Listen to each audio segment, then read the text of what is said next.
أصحاب المعالي، أصحاب اللطوفة والسعادة، السيدات والسادة، أسعد الله مساءكم بكل خير. في هذا المساء البهي العادل بحضوركم سيداتي سادتي، يسعدني أن أفتتح هذه المحاضرة بتوجيه خالص الشكر وجزيل التقدير لأسرة منتدى شومان الثقافي جميعا، وأزجي لهم كل تحية باسمهم، فهم الذين يسهمون في إرماء المشهد الوطني والعربي بصورة نوعية متجددة. كما أرجو أن تسمحوا لي أن أتوج شكري لكم سيداتي سادتي بحضوركم البهي، إدراكا وحرصا منكم على إنجاح فعاليات هذا المنتدى الذي يرتني بكم دائما وبحضوركم ومشاركتكم. سيداتي سادتي، غرس في حقل دراسات الأندلس شجرة كبيرة ظلالها وارفة، أغصانها كثيفة، مليئة بالتحليل والتحقيق والتأريف والتوثيق والوصف، فغدت شجرته عنوانا له في هذا الحقل الكبير. فصلاح جرار صاحب إسهامات كبيرة متنوعة في دراسات الحضارة العربية الإسلامية في الأندلس، إذ لا يمكن لباحث أو حتى قارئ عادي يريد أن يفتح صفحات كتاب العرب في الأندلس إلا ووجد صلاح جرار في مقدمة هذا الكتاب. حكايته مع الأندلس بدأت في وقت مبكر، أخذته بعيدا إلى قارة أخرى جغرافيا، لكنها أبقت على ذائقته المتلألئة حبا للعربية وأهلها، إيمانا منه بقداسة الرسالة الإسلامية التي حملت أغنى حضارة عمرت بلادا مثل الأندلس ما يقرب من 800 عام. هذه الفترة الزمنية الطويلة من الوجود الحضاري العربي الإسلامي هناك ترسخ أن هذه الثقافة العريقة تعد الأكثر فرادة، ليس فقط من حيث طول الفترة الزمنية بقدر ما تحكي عظمة التجلي فيها. أعلام وكتب وموسوعات واختراعات ونظريات وترجمات وفنون وعلوم، عناوين كبيرة لحضارة كبيرة استضافتها الأندلس في ظل الحكم العربي الإسلامي هناك. فقط سأذكر هنا ما يدلل على عظمة الحضارة العربية الإسلامية في الأندلس: أن الخليفة الأموي القرطبي الحكم المستنصر المتوفى في 266 للهجرة كانت لديه مكتبة في قصر الزهراء بقرطبة فيها 400,000 كتاب، واستقطب العلماء من الأندلس وخارجها ودفع لهم مكافآت مجزية. بالأمس سيداتي سادتي مرت الذكرى 11 لأحداث 11 من سبتمبر أيلول، والتي غيرت من مسار العلاقات بين الشرق والغرب، لا بل رسمت منحنى جديدا للقوى والحضارات القائمة في العالم. وفي هذا السياق وأعترف بأنني في الأيام القليلة الفائتة انشغلت بقراءة كتاب صلاح جرار زمان الوصل، الذي قدم الأندلس نموذجا متقدما لتفاعل الثقافات داخل المجتمعات متعددة الثقافات، حيث تألف المجتمع الأندلسي من عدة أعراق وديانات، العرب والبربر والإسبان والصقالبة والمسلمين والمسيحيين واليهود وسواهم. وكان المجتمع هناك متسامحا لا يتنكر لآراء الآخرين ومعتقداتهم وثقافاتهم، بل كان يحترمها. فالمسلمون كانوا يشاركون المسيحيين الاحتفال بأعيادهم المختلفة، وكذلك كان المسيحيون يشاركون المسلمين أعيادهم الدينية والوطنية ومناسباتهم الاجتماعية. وتداخلت العادات والأفكار والآداب والفنون أيما تداخل، وتأثر كل بثقافات الآخر وآدابه وفنونه وعاداته ومعتقداته، وعملوا جميعا على الدفاع عن الهوية الأندلسية دون أن يتعارض ذلك مع انتماءاتهم الثقافية. فقد كانت أعياد الميلاد ورأس السنة وعيد الفصح أعيادا أندلسية مثلما هي أعياد مسيحية، وكذلك كانت أعياد المسلمين ومناسباتهم أعيادا أندلسية عامة.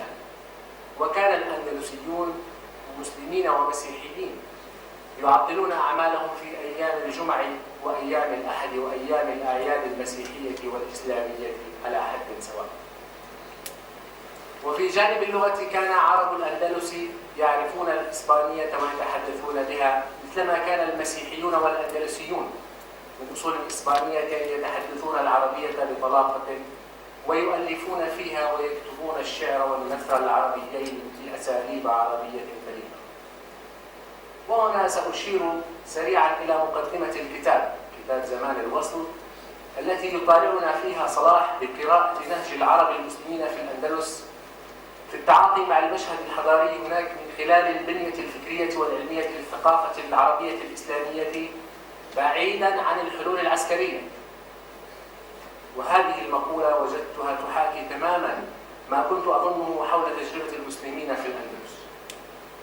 كما أقرأ في زمان الوصل حكاية تتجاوز التفاعل الحضاري إلى ما يمكن أن يكون تكاملا حضاريا يمثل بالمحصلة دليلا دامغا على أن البشرية قد تفهم لغة واحدة عنوانها الشراكة في الإبداع والقيم الإيجابية، فنخلق بذلك نموذج التوحد الحضاري. وفي هذا رد على كل محاولات التشكيك بالتعايش الحضاري بين البشر في حال تمايزت ألوانهم أو أديانهم. فليسمع الذين بدأوا عداءهم لحضارات العالم الأخرى بعد 11 من سبتمبر صوت كتاب زمان الوصل لصلاح جرار. وأشير كذلك باهتمام إلى كتاب المثقف والتغيير الذي يطرح جدلية المثقف والحوار مع الآخر والذات. والحوار مع الآخر من وجهة نظر صلاح هو مدخل أساسي من مداخل التغلب على إشكالات علاقتنا مع هذا الآخر، ولا سيما أن العلاقة بين أمتنا والآخر فيها من سوء الفهم المتبادل. وبرأيه أن ما نحتاج إليه ونحن نطلق الحوار مع الآخر هو أن تكون أدواتنا وآلياتنا وأهدافنا ووسائلنا في الحوار محددة وواضحة ومدروسة، لا تقوم على مجاملة أو مراوغة أو حرج من طرح أي قضية، وألا يتخذ الحوار شكل إملاءات من القوي على الضعيف. ولكن لا يمكن لأي حوار من وجهة نظره مع الآخر أن ينجح ما لم يكن الحوار مع الذات قد حقق نجاحا كبيرا. سيداتي سادتي، آمن صلاح بأن المشهد الثقافي العربي إذا خلا من الجذور العقلية والفكرية للأمة فإنه يظل مشهدا منقوصا. فالمشهد الثقافي العربي لا يمكن أن يكتمل من غير ديوان المتنبي وتاريخ ابن خلدون والأغاني لأصفهاني وكتب الجاحظ وبحيان التوحيدي وابن عبد رب وابن رشد وابن طفيل وابن سينا والفارابي وابن حزم القرطبي. فهؤلاء وأمثالهم هم الأعمدة الأولى في تشكيلنا الثقافي، وتحقيق أعمالهم ونشرها هي مسؤولية قومية وعلمية رفيعة.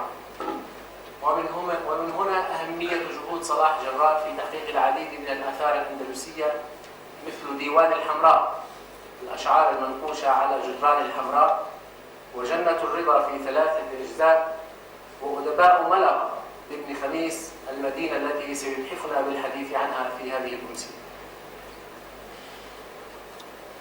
حينما نتحدث عن المدن سيداتي سادتي موضوع المحاضرة، نجد تعلق صلاح بمدن 3 هي عمان وغرناطة وجنين. وهنا سأنقل ما قاله ذات مرة عن عمان التي سكنت وجدانه ولم يفارقها منذ ما يزيد على 40 سنة. يقول صلاح: عمان التي كنت أحلم بها قبل أن أراها، وقد سبقني إليها والدي. جئت عمان ولم أكن قد بلغت 15 من العمر، وبسبب شوقي إليها بدأت أستكشف شوارعها وطرقاتها وأزقتها وأسواقها طولا وعرضا. ولما التحقت بمدرسة الأمين حسن الثانوية كان أستاذ اللغة العربية حينذاك عمر الحضرمي، وكان له فضل كبير في زيادة عشقي لعمان وعشقي للغة العربية. وكان أول ما علمني إياه قصيدة اللبناني سعيد عقل التي يقول من أبياتها: أردن أرض العزم أغنية الربا، نبت السيوف وحد سيفك ما نما، في حجم بعض الورد إلا أنه لك شوكة ردت إلى الشرق الصبا. وكان يقف طويلا عند عبارة في حجم بعض الورد ويكاد يتغنى بها. يقول صلاح: لقد احتضنت عمان من سنوات عمري ما يقرب من 4 أخماسها، وما زالت الحبيبة إلى القلب والروح لم أفارقها منذ 42 عاما، ولم تحدثني نفسي يوما أن أبحث عن عمل في غيرها من عواصم البلدان العربية.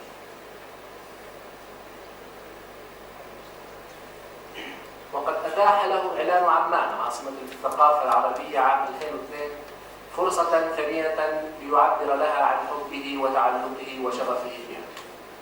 وعندما تم اختياره منسقا للفعاليات والبرامج الثقافية لذلك العام، وصل الليل بالنهار من أجل إظهارها كما هي في قلوب عشاقها، عروسا زاهية نضرة تضج حيوية وإبداعا ووعيا وإشراقا وتنويرا.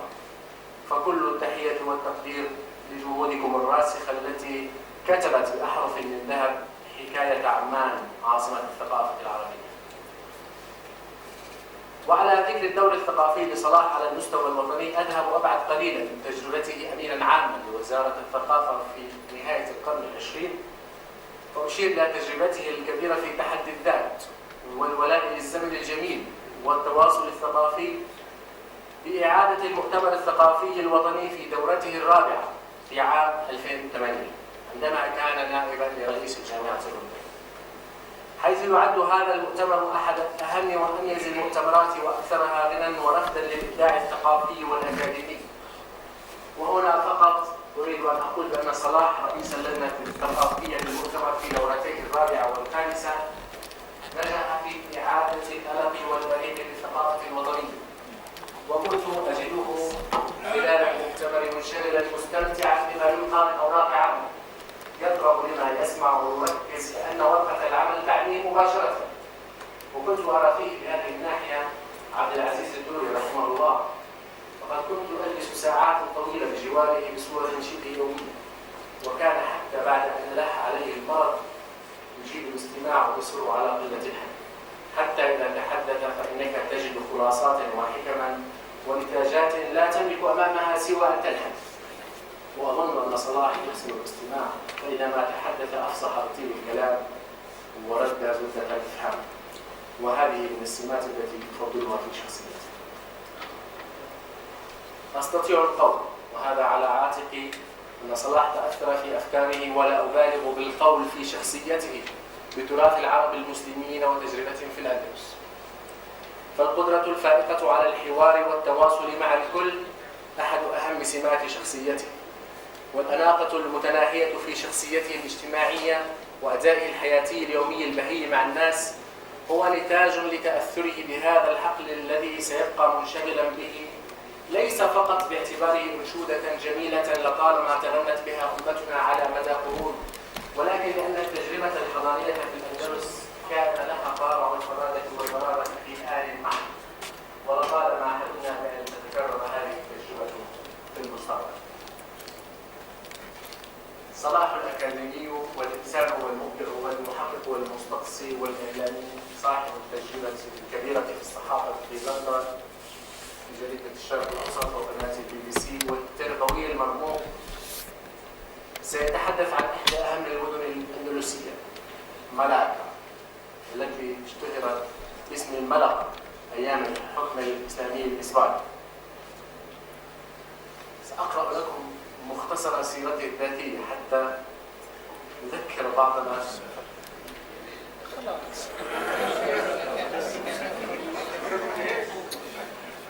سيداتي سادتي، يسرني باسمكم جميعا أن نرحب بضيفنا الكريم الدكتور صلاح، وأرجو أن تتفضلوا بالترحيب معه. بسم الله الرحمن الرحيم. الحمد لله رب العالمين. أبدأ بتوجيه خالص الشكر لمؤسسة شومان ولمعالي الأخ العزيز الأستاذ ثابت الطاهر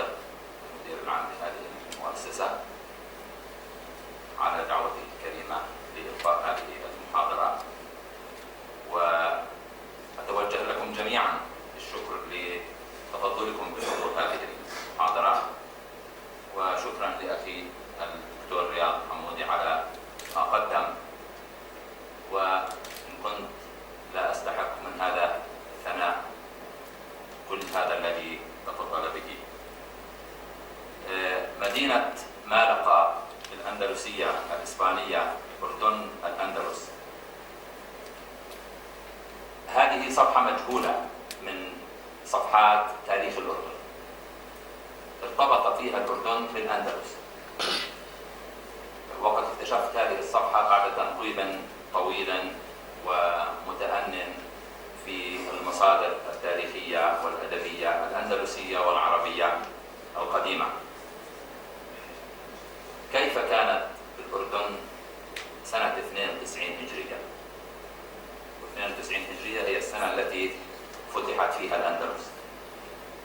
كان الأردن منذ الفتح الإسلامي وحتى وقت قريب واحدا من أجناد الشام الخمسة، اللي هي جند دمشق وجند حمص وجند قنسرين وجند فلسطين وجند الأردن. هذه الأجناد الخمسة أجناد الشام. وكانت الحدود الجغرافية لجند الأردن تشمل ما يلي: طبرية وهي عاصمة الأردن، وعكا وهي ميناء الأردن ومركز صناعته، وصور وجبل عاملة يعني جنوب لبنان، والسامرة وجرش وإربد وعجلون وجدارة وطبقة فحل ودير علة وغور الصافي واللجون وبيسان وبيت راس وصفوريا والناصرة. وباختصار كانت الأردن هي جنوب لبنان وشمال فلسطين بالإضافة إلى شمالي الأردن مع جزء من الأغوار.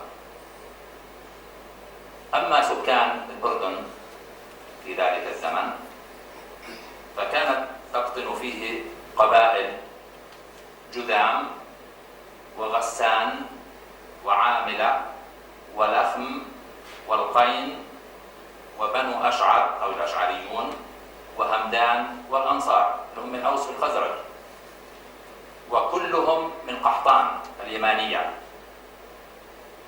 وكان جذام وعاملة ولخم إخوة، وكانت قبائلهم منتشرة في فلسطين والأردن على السواء، لأنه فلسطين والأردن في ذلك الزمن كان التقسيم ليس سياسيا وإنما كان تقسيما إداريا. وكانت غسان وسائر القبائل القحطانية من أبناء عمومتهم، من أبناء عمومة لخم وجذام وعاملة. ومعظم أهل فلسطين والأردن في هذه الأيام ينحدرون من سلالات هؤلاء الإخوة اللي هم جذام وعاملة ولخم ومن قبيلة غسان الأزدية. وكانت القبائل الأردنية في العصر الأموي من أكثر القبائل تأييداً ودعماً لدولة الخلافة الأموية. في سنة 92 هجرية هذه السنة وفي أيام الوليد بن عبد الملك فتح طارق بن زياد الأندلس واستولى على عدة مدن وتوغل في الأراضي الإسبانية. ويقال إنه غامر بمن كان معه من الجيش الإسلامي، وكان جيشه يتألف من 12,000 مقاتل جلهم من البربر. خاف موسى بن نصير وهو سيد طارق، خاف على جيش المسلمين. وموسى بن نصير من قبيلة لخم، القبيلة اللي في فلسطين والأردن، فهو أردني فلسطيني في وقت واحد. خاف على الجيش الإسلامي فقاد جيشا آخر من 18,000 أكثرهم من القبائل العربية هذه المرة، وبعضهم من جند الأردن. وقد ذكرت بعض الأسماء من جند الأردن ممن كانوا معه في ذلك الجيش، وتوجه إلى الأندلس ولحق بطارق بن زياد، واستكمل معا فتح المدن الأندلسية بهذين الجيشين. واستولى موسى بن نصير على مدينة ملكة أو مالقة سنة 93 هجرية. الآن الجيش الذي قاده طارق بن زياد والذي قاده بعد ذلك موسى بن نصير عرف بالبلديين. البلديين يعني هم الأوائل الذين فتحوا البلد، في مقابل من دخل بعدهم من المهاجرين من أهل الشام سموا بالشاميين. وانقسمت الأندلس بعد ذلك إلى بلديين وشاميين، واستمرت الصراعات طويلة بين البلديين والشاميين.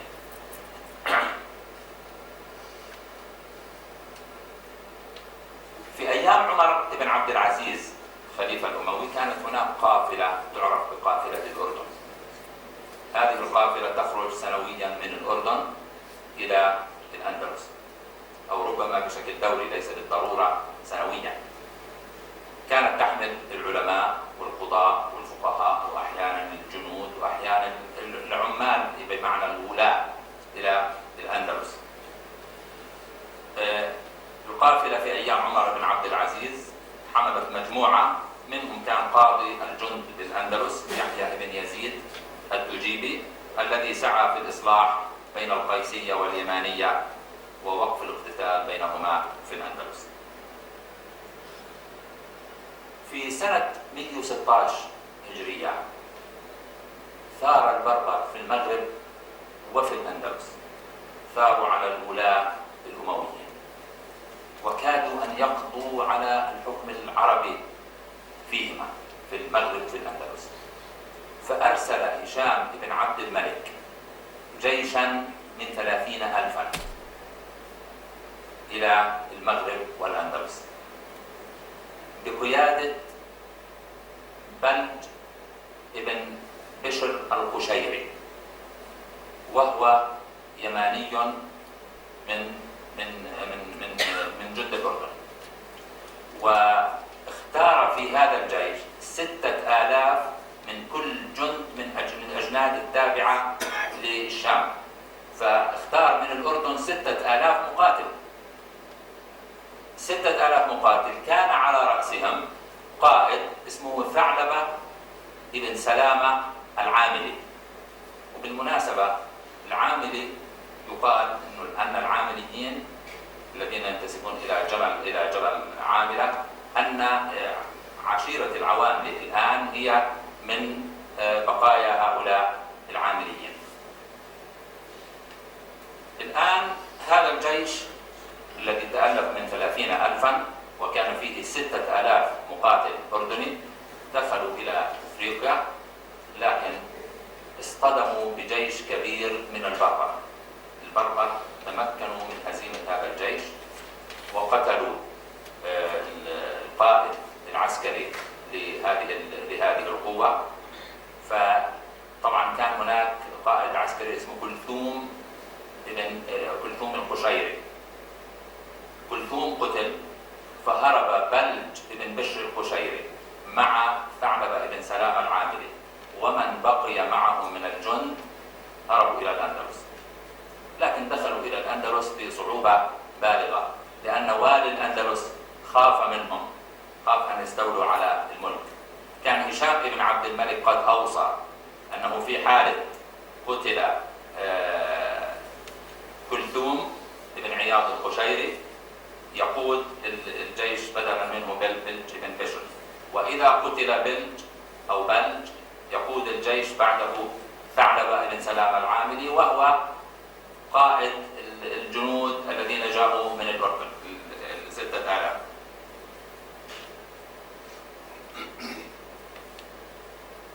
الآن عندما وصل بلج بن بشر القشيري ومن بقي معه من جنود الشام والأردن إلى الأندلس بعد مفاوضات عسيرة كما ذكرت لكم مع والي الأندلس آنذاك عبد الملك بن قطن الفهري، ضاق البلديون ذرعا بهم. البلديون اللي هم الأوائل اللي دخلوا في الفتوحات، اللي دخلوا مع طارق بن زياد ومع موسى بن نصير.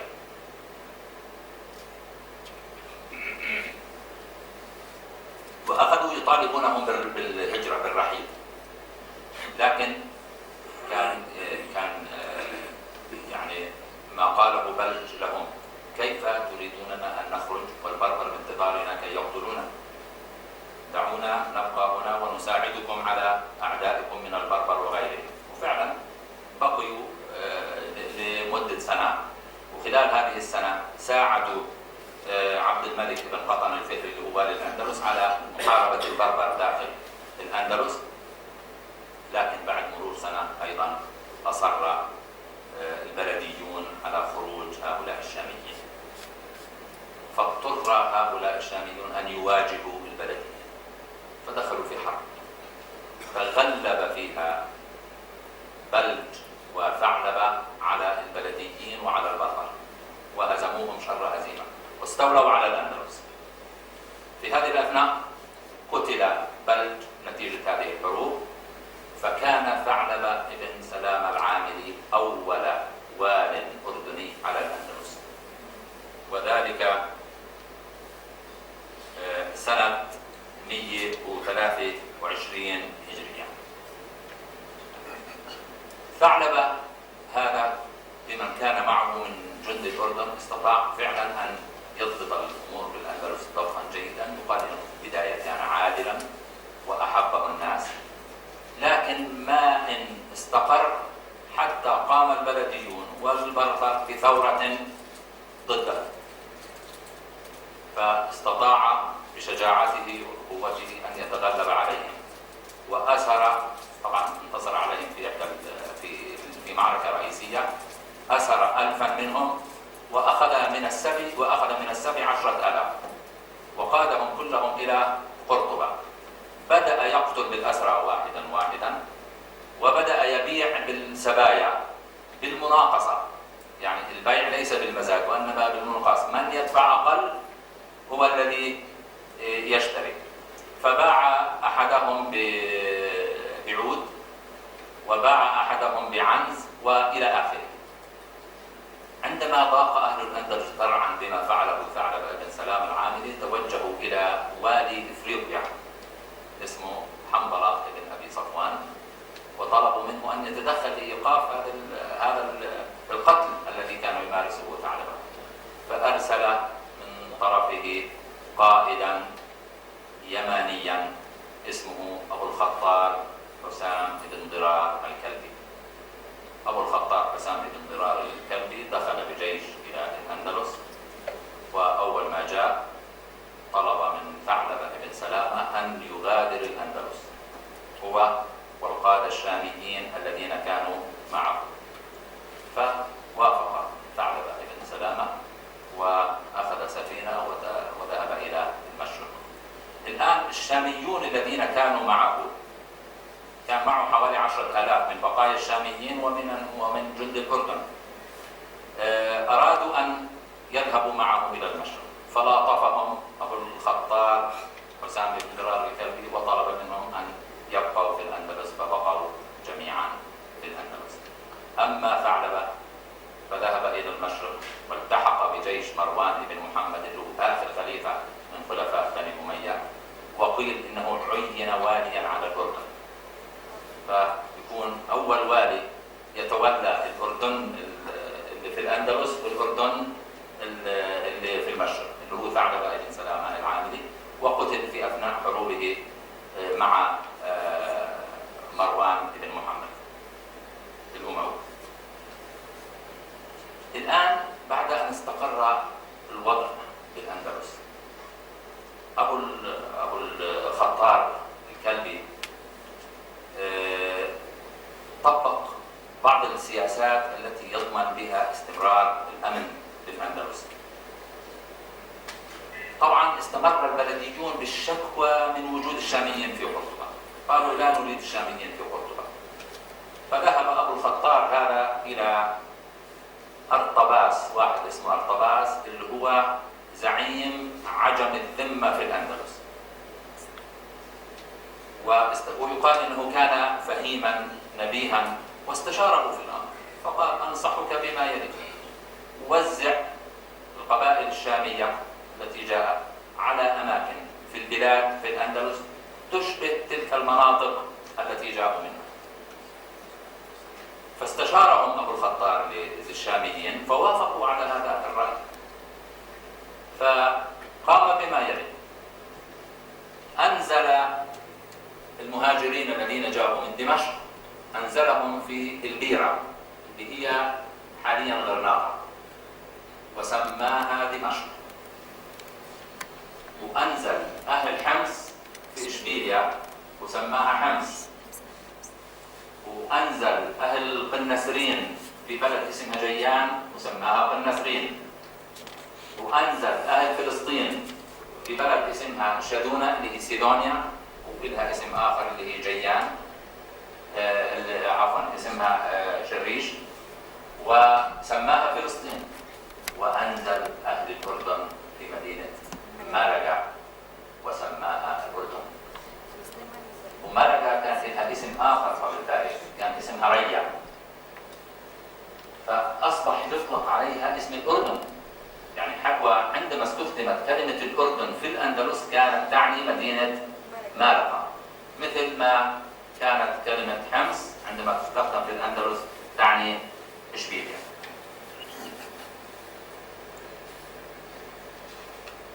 الآن يبقى السؤال، يعني ما الشبه بين مالقا اللي في الأندلس وهي مدينة ساحلية تقع في الجنوب الشرقي للأندلس بما تشبه الأردن. الأردن كما وصفنا لها ساحل على البحر الأبيض المتوسط اللي هو عكا وصور، وميناءها الرئيسي عكا، وكل السفن التي كانت تتجه من البحر المتوسط إلى بلاد الشام، إلى سواحل بلاد الشام، كانت ترسو في عكا، وبالتالي عكا كان لها أهمية كبيرة باعتبارها الميناء الرئيسي للأردن. وكانت مالقا في جنوب الأندلس الميناء الرئيسي للأندلس أيضا. وهناك كان في رحلات متبادلة بين مالقا الأندلس بين أردن الأندلس وبين الأردن العادي اللي موجود في بلاد الشام. من أوجه الشبه بين الأندلس وبين مالقا والأردن، كلاهما له ساحل على البحر الأبيض المتوسط، بكليهما موانئ ترسو فيها السفن وتقلع منها. في الأردن وفي كل منهما دار للصناعة، كلاهما مشهور بالخصب وغزارة المياه والينابيع، كلاهما مشهور بزراعة اللوز والتين والرمان والعنب.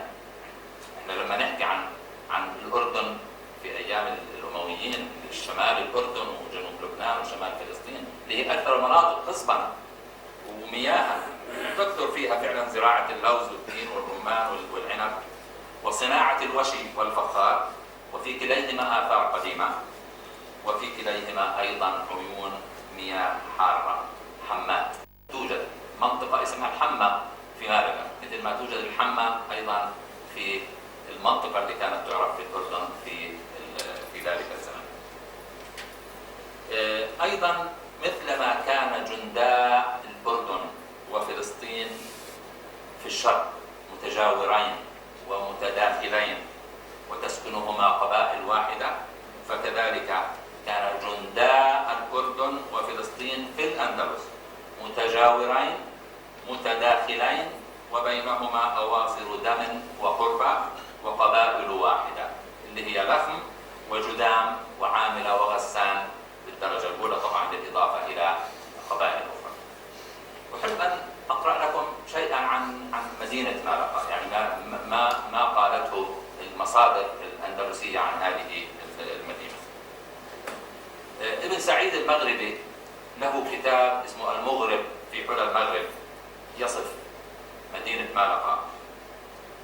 يقول ريا، يبدأ بريا، وتعرف الآن بمالقا، هذه نفس مالقا هي ريا، وفي القديم بريا، وهي بحرية برية، ولها الوادي الربيعي الذي يأتي زائرا مغبا فيزداد أهلها فيه غبطة وحبا، وعلى مذانبه المتفرعة اللي هي الفروع النهر كسبائك اللجين ما ترتاح بمرآه النفس والعين، وفيه أقول جواري رية أو جواري رية عرج، فإني رأيت الحسن عنه لا يميل، وهات الخمر صرفا دون مزج.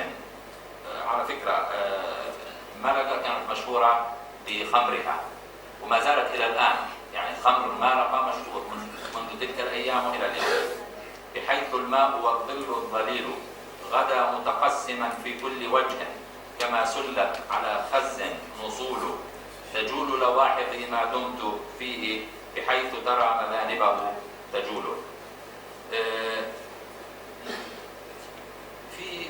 واحد اسمه أبو الوليد الشقندي ألف رسالة يفاضل فيها بين الأندلس والمغرب، يتحدث عن مدينة مالقا في ضمن هذه المفاضلة. قال: وأما مالقا فقد جمعت بين منظر البحر والبر بالكروم المتصلة التي لا تكاد ترى فيها فرجة لموضع غامر، والبروج التي شابهت نجوم السماء، فيها بروج كثيرة يعني مباني عالية، كثرة عدد وبهجة ضياء، وتخلل الوادي الزائر لها في فصلي الشتاء والربيع في سرر بطحائها وتوشيحه لخصور أرجائها.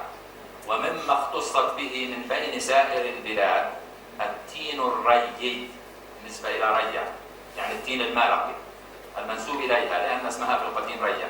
ولقد أخبرت، هذا الشقندي يقول، أنه يباع في بغداد على جهة الاستدراك. أما ما يسفر منه المسلمون والنصارى في المراكب البحرية، يصدر يعني، فأكثر من أن يعبر عنه بما يحصله. ولقد اجتزت مرة وأخذت على طريق الساحل من سهيل إلى أن بلغت إلى بليش. سهيل وبليش هاتان قريتان على ساحل البحر، على ساحل مالقا، قدر 3 أيام، متعجبا فيما حوته هذه المسافة من شجر التين، وإن بعضها ليجتني جميعه الطفل الصغير من لزوقها بالأرض، يعني متدلل بالأرض، وقد حوت ما يتعب الجماعة كثرة. وتين بليش اللي هي قرية من قرى مالقا هو الذي قيل فيه للبربري: كيف رأيته؟ لأنه هو بفاضل بين العرب والبربر أيضا. كيف رأيته؟ قال: لا تسألني عنه، وصب في حلقي بالقفة، يعني من كثر ما يحبه. وهو لعمر الله معذور، هذا بيعلق الشقندي، وهو لعمر الله معذور لأنه نعمة حرمت بلاده منها، وقد خصت، ترجع بحكي عن مالقا، وقد خصت بطيب الشراب الحلال والحرام، حتى صار المثل بالشراب المالقي. وقيل لأحد الخلعاء وقد أشرف على الموت: اسأل ربك المغفرة. فرفع يديه وقال: يا رب، أسألك من جميعنا في الجنة خمر مالقا وزبيب إشبيليا. وبيستمر بيحكي عنها: وفيها تنسج الحلل الموجية، ما هو حلال في الجنة شراب وفيها تنسج الحلل الموشية التي تجاوز أثمانها الآلاف، ذات الصور العجيبة المنتخبة برسم الخلفاء فمن دونهم، وساحلها محط تجارة لمراكب المسلمين والنصارى. الآن بعد أن استقرت القبائل الأردنية في مالقا، وأصبح مالقا يطلق عليها اسم الأردن، والذين كانوا فيها هم قبائل أردنية، والمزروعات التي كانت فيها مزروعات مثل المزروعات في الأردن، البيئة تشبه تلك التي في الأردن، كل شيء كما هو ذلك الذي في الأردن. الآن القبائل التي كانت موجودة في ذلك الوقت، ذكرنا إحنا أنه أشهر القبائل اللي كانت في بلاد الشام في الأردن في أيام الأمويين هي جذام وعاملة وغسان ولخم. هناك قبيلة القين اللي كانت في جرش، وأعتقد إلى الآن ما زال هناك قرية تدعى أبو القين في جهة الكورة، يقال إن أهلها هم من قبيلة القين، بعضهم يسميها بالقين، والأشعريين أو بني الأشعر. الآن في الأندلس رجعت إلى كتب التراجم، تراجم الأعلام، أعلام مالقا بالذات، وبخاصة الكتاب الذي قمت بتحقيقه اللي هو كتاب أعلام مالقا أو أدباء مالقا. فوجدت في هذا الكتاب تراجم ل16 أنصاريا. الأنصار أيضا خرجوا يعني بعد أن هاجروا من اليمن إلى الحجاز، وبعضهم هاجر إلى الأردن. وجدت 16 أنصاريا و7 عامليين و6 جذاميين و4 غسانيين و3 همدانيين وقيني 1 وأشعري 1. وجميع كتب التراجم التي ترجمت في أعلام الأندلس وأعلام مالقا ذكرت من هذه الأنساب. الآن هناك علم آخر من أصل القبائل الأردنية ظهر في الأندلس أيضا ولمع نجمه بعد أن استقر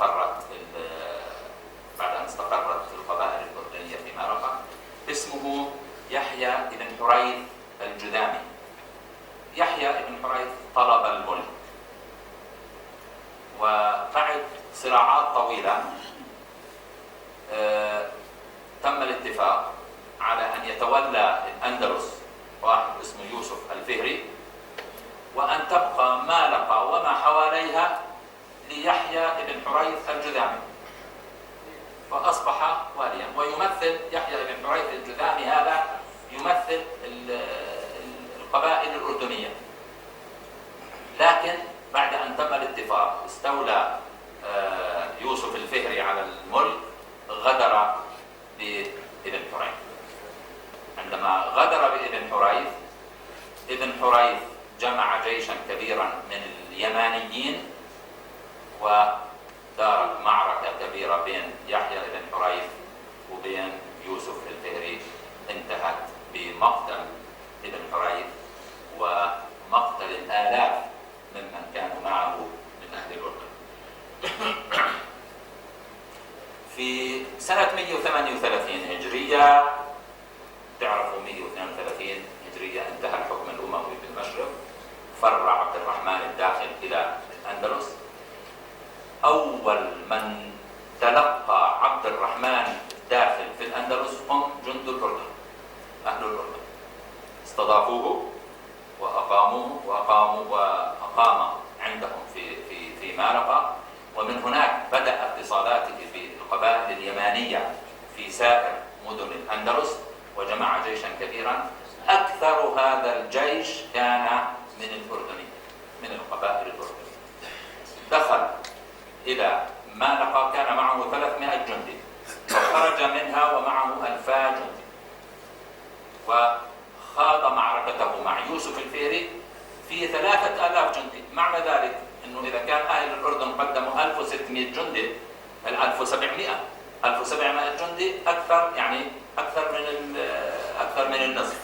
أكثر من نصف جيشه كان من القبائل الأردنية التي كانت في مالقة، واستطاع أن يتغلب على يوسف الفهري وأن يستولي على الأندلس. واستمرت القبائل الأردنية في مالقة هي التي تدعم الحكم الأموي حتى آخر أيام الأمويين.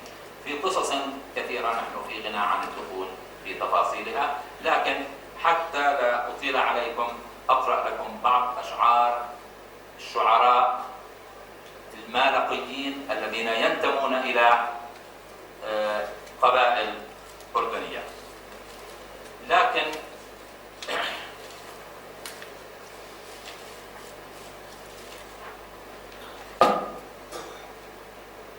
أحب فقط أن أشير إلى شخصية أردنية أيضا في مالقة اسمها سفر بن عبيد الكلاعي.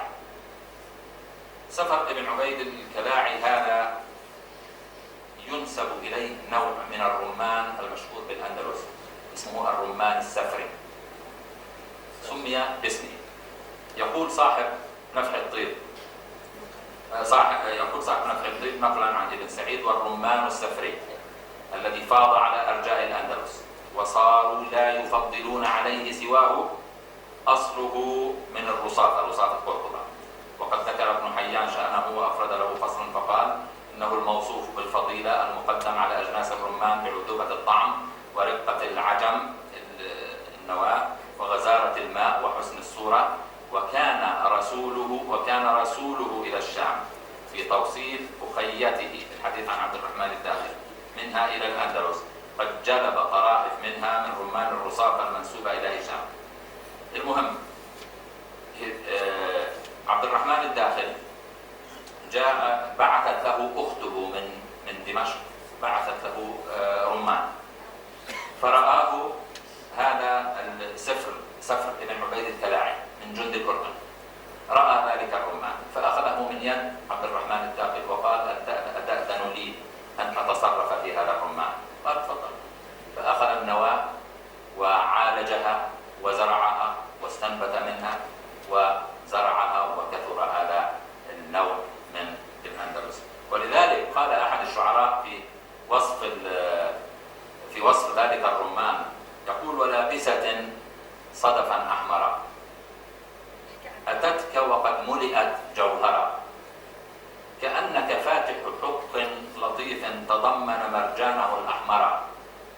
حبوبا كمثل لثات الحبيب، رضابا إذا شئت أو منظرا. وللسفر تعزى، اللي هو السفر من عبيد الكلاعي، وللسفر تعزى وما سافرت، فتشكو النوى أو تقاسي السرى، بلى فارقت أيكها ناعما رطيبا وأغصانها نضرا، وجاءتك معتاضة إذ أتت بأكرم من عودها عنصرا، بعود ترى فيه ماء الندى ويورق من قبل أن يثمرا، هدية من لو غدت نفسه هديته ظنه قيصرا. هناك عدد كبير من شعراء مدينة مالقة من أصول أردنية. هناك شاعر واحد فقط هو الذي أريد أن أشير إليه، لأن في قصيدته ذكرا للأردن. طبعا كانوا يعنون إلى الأردن، كانوا يسافرون إلى الأردن، رحلاتهم كانت تأتي إلى الأردن، لكن بعضهم كان يذكر الأردن في أشعاره، ومنهم أبو عبد الله محمد بن عبد الله بن أصبغ الجذامي ابن أبي العباس الجذامي، من أهل مالقة ومن جلة أعيانها. عندما يقال عنه أنه من جلة أعيانها يعني أنه من القبائل الأصلية فيها.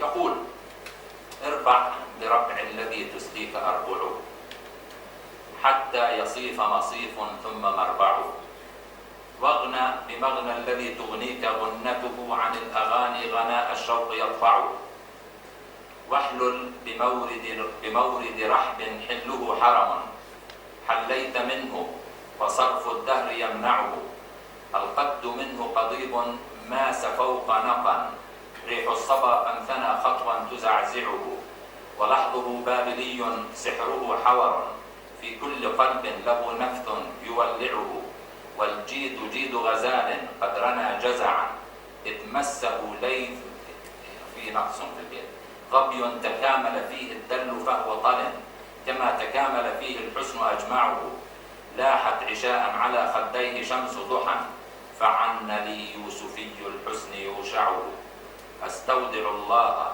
من لم ألتمحه ضحى، يوم الفراق ولم أقدر أودعه، بدر الكمال الذي في القلب مسكنه، وإن آبي وبالأردن مطلعه.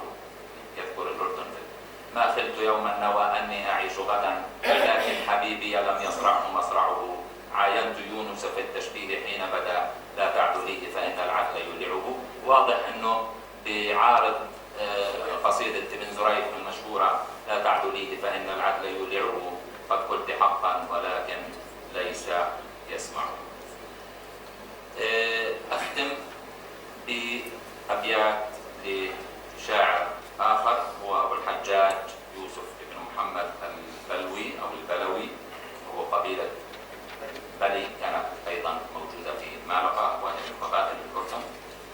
لا بد في الزهد هنا يقول: لا بد للناعس من رحلة، في القبر يوما راغما أنفه، ليس له أنس به غير ما تنشره من عمل صحفه، وكان ذي إلف ولم تغنه أول من أسلمه إلفه، يا أيها الزارع كل امرئ يحصد ما تزرعه كفه، فإن يكن خيرا ينل غبطة، وإن يكن شرا يطل لهفه، طوبى لمن تاب إلى ربه من قبل أن يأتيه حتفه. وأستغفر الله لي ولكم. معذرة للإطالة. شكرا أستاذ الدكتور صلاح جبار، وقد أحسن في فك التباس عنوان المحاضرة بصورة مقنعة على ما يبدو، كما نجح في عقد مقارنة بين جند الأردن وملقى الأردن، ونشكره لرسمه صورة العلاقة بين بلاد الشام وبلاد الأندلس في الفترة الأموية والتزاوج الثقافي من خلال المفردات والرحلات والحنين المستمر للأردن. فالوفاء للأردن لازم المالقيين ليرسخ أصالة الثقافة الشامية وغناها. وبعد أن فتح شهيتنا للحديث عن الأردن وأهل الأردن والثقافة الأردنية، أرجو من حضراتكم حسب ما هو معتاد أن تكون المداخلات والأسئلة يعني قليلة الشهية بالوقت، حتى يتسنى للمحاضر الإجابة على أكبر قدر ممكن من الأسئلة والاستفسارات. سيقوم الإخوان بتوزيع أوراق صفراء وبيضاء. ستكون الأوراق الصفراء مخصصة لمن يود التقدم بمداخلة، ورجي أن تكون في صلب موضوع المحاضرة إذا أمكن ذلك. كما سيتم توزيع أوراق لمن يريد أن يتدخل أو أن يوجه سؤالا للمحاضر على أن يزيد المهلة المخصصة ل3 دقائق.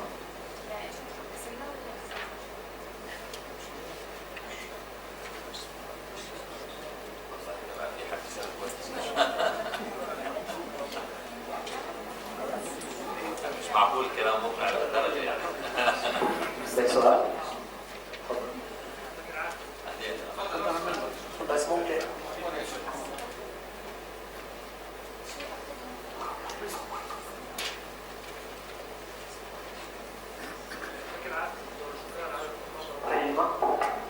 بس بدي أسألك بالنسبة للوضع بشكل عام، تعرف نفسك لو سمحت. دكتور وسام السلمان، طبيب أسنان. دكتور بدي أسألك بالنسبة للوضع العام في الأندلس، يعني هل غلب عليه الحروب هذه الحروب الأهلية ونزاعات قبلية ومن هذا الشيء؟ بس هذا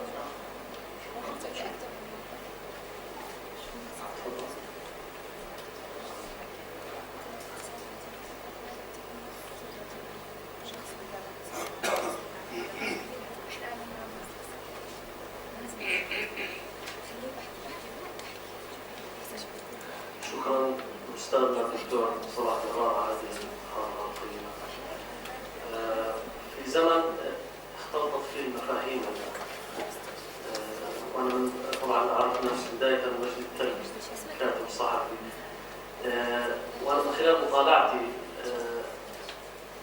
للتاريخ القديم وجدت أنه المصطلحات اللي تتعلق بالجغرافيا يعني شوي تختلف من زمان إلى زمان. فعنوان هذه المحاضرة عن مناطق الأردن وهكذا. فالأردن في العصر الأموي كان جغرافيتها تختلف، هذا ورد في مراجع الصخري وغيره. وما بعرف يعني تعليق الدكتور هذا الموضوع. شكرا. هل هناك مداخلات أخرى؟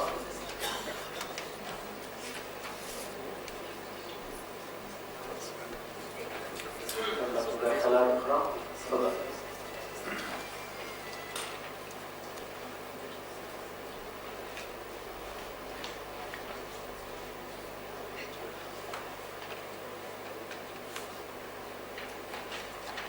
بسم الله الرحمن الرحيم. شكرا جزيلا للدكتور، شكرا لكل الاضاءات اللي وجهها لنا خصوصي عن ورقه عن هذا الاسم. منى عبد المحسن حواء، اعلاميه ومعي ماجستير بالعلوم السياسيه، وعندي شغف كبير بالاندلس. يمكن مارقه لها اثر كبير بتتركه بالوجدان، خصوصي لما نقرا عن نهايتها، لما نعرف انه هي المدينه الوحيده اللي رغم كل الحصار اللي كان يحاك على مملكة غرناطة في النهاية إلا أنها رفضت التسليم، وكان فيها مقاومة باسلة بشكل مختلف عن كل المدن الأخرى.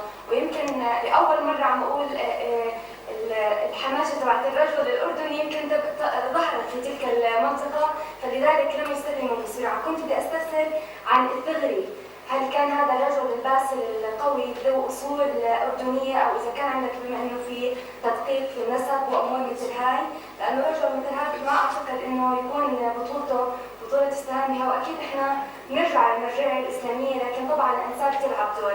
الأمر الثاني، في سنة 1987 كانت مرت 500 سنة على سقوط مارقة، وللأسف رغم كل الأحداث اللي بتصير في إسبانيا أو ما يسمى إسبانيا اليوم، ما بيهتموا بهاي الأحداث وما بيهتموا بإحيائها قبل ما بيهتموا بإحياء سقوط المسلمين في الأندلس. طب لما مرت 500 سنة ومن ذلك اليوم أعلنوا 19 أغسطس أو 18 أغسطس يوم تاريخي في مارقة لإسقاطها، واحتفلوا بالمجزرة السميعة اللي صارت هناك، كيف ما في لنا موقف إنه إحنا نعترض على هذا الموضوع اللي صار بعد ما حاصروا 11,000 مسلم وقتلوا بطريقة شنيعة جدا. بس هي الثلاث نقاط أنا كنت أستفسر عنها، وجزاك الله. هل تمت مداخلات أخرى أو أسئلة؟ ما تخافوا على الدفاع شيء. أسئلة مجال. طيب سؤال عندك والله.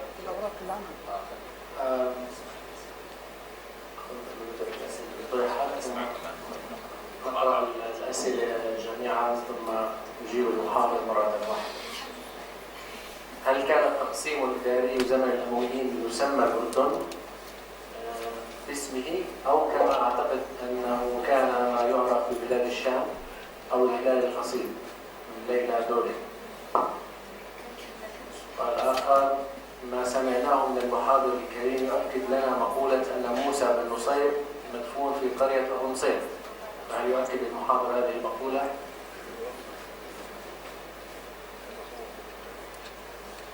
هل يحق للأردن المطالبة في ملقا؟ نظرية الحق التاريخي قالت بكل إصباح ليش ملقا؟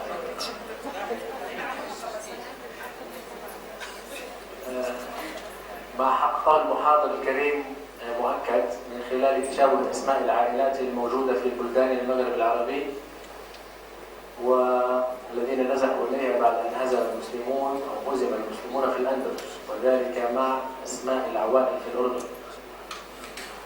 والأخت منى حواء سألت على نهاية ملقا. قرأت كل الأوراق ولم أستثني نهايتها، ولكم الخيار في الإجابة. شكرا. الشكر الجزيل للأخوة الذين عقبوا أو وجهوا أسئلة على هذه المحاضرة. الدكتور بسام يستغرب من وجود الحروب القبلية في ذلك الزمن في الأندلس. حقيقة يعني ذلك لكل زمن خصائصه، يعني لم تكن فقط الأندلس هي معروفة بالحروب القبلية والصراعات، كان منطق ذلك الزمن منطق الحروب والنزاعات. لكن الفتن والحروب والنزاعات التي كانت في المشرق انتقلت مع العرب إلى الأندلس. كانت القيسية واليمانية في المشرق وانتقلت إلى الأندلس هنالك. لكن مع كل ذلك استطاع الأندلسيون أن يتغلبوا على هذه الحالة ويؤسسوا حضارة متميزة. معنى ذلك أنه مثلما كانت هناك حروب كان هناك أيضا جوانب إيجابية في مواجهة هذه الحروب. لكن طبعا كان في هناك في البداية، خاصة في البدايات، كان كما قلنا العرب والبربر، البلديون والشاميون، القيسية واليمانية، زائد الصراعات اللي على الحكم، وكانت كثيرة. والذي أدى إلى سقوط الأندلس في النهاية هي مثل هذه الحروب والنزاعات. الأخ مجدي كتاب بيسأل عن جغرافية الأردن، إنها في ذلك الزمن تختلف عن هذه الأيام، أمر طبيعي. لكن هناك جزء مشترك بين ذلك الزمن وبين هذا الزمن في الجغرافيا. يعني شمال الأردن الآن كان جزء رئيسي من الأردن في ذلك الزمن، إربد وعجلون والجرش وجدارة وما إلى ذلك. لكن طبعا كان يضم لها كما ذكرنا جنوب لبنان وشمال فلسطين وصولا إلى نابلس، يعني نابلس وجنين والناصرة وهذه كلها كانت، وعكا وصولا إلى صور في جنوب، كانت هذه جزءا من خارطة الأردن. صحيح يعني لما سميها أردن الأندلس ليس يعني هو صحيح الاسم يعني في جانب منه ينطبق على زماننا وفي جانب آخر ينطبق على الأردن في ذلك الزمن. ولذلك الأخ اللي بيسأل أو الأخت اللي بتسأل إنه هل كان اسم الأردن موجود في؟ طبعا كان موجود اسم الأردن في التقسيمات الإدارية الأموية. كانت أجناد كما قلنا، جند الأردن وجند فلسطين وجند النصريين وجند حمص وجند دمشق، كان اسمها الأردن. طبعا نسبة إلى نهر الأردن أكيد.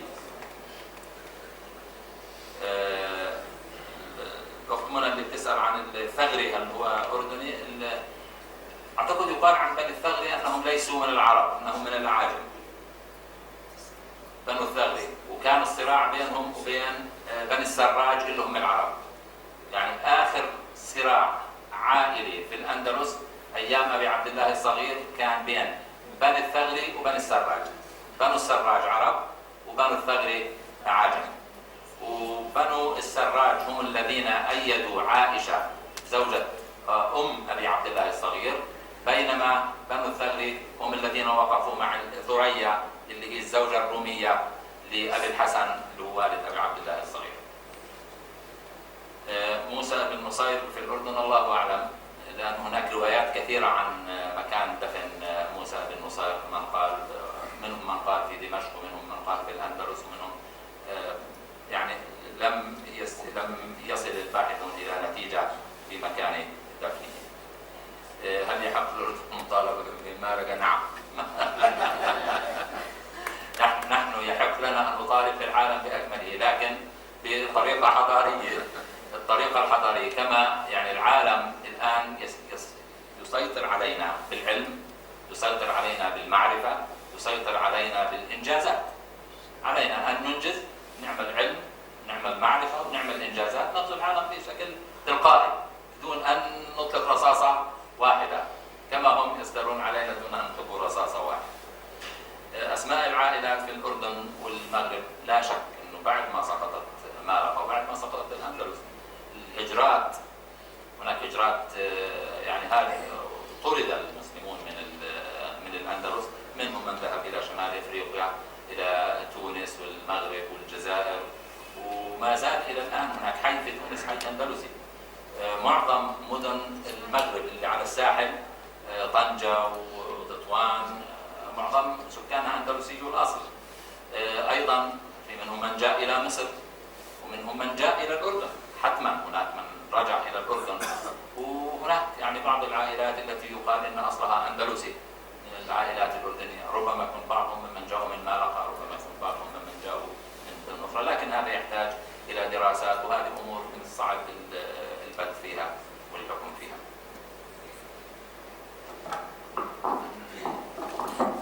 في نهاية هذه المحاضرة جميلة وشيقة والتي زودتنا بالمعلومات لم نكن ربما من الأسباب نعرفها، أتوجه لمحاضرنا الأستاذ الدكتور صلاح جرار بجزيل الشكر على أمل أن نفيد دائما من أبحاثه المتميزة.